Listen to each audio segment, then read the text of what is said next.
Alam mo ba kung saan nanggagaling ang risk? Sabi nga ni Warren Buffett, risk comes from not knowing what you are doing. Hindi delikado ang pagnenegosyo, hindi delikado ang pag-invest, at hindi delikado ang pag-try ng bago.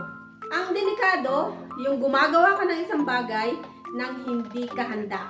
Yung sumusugal ka nang walang kaalaman. At yung gumagaya ka lang dahil uso.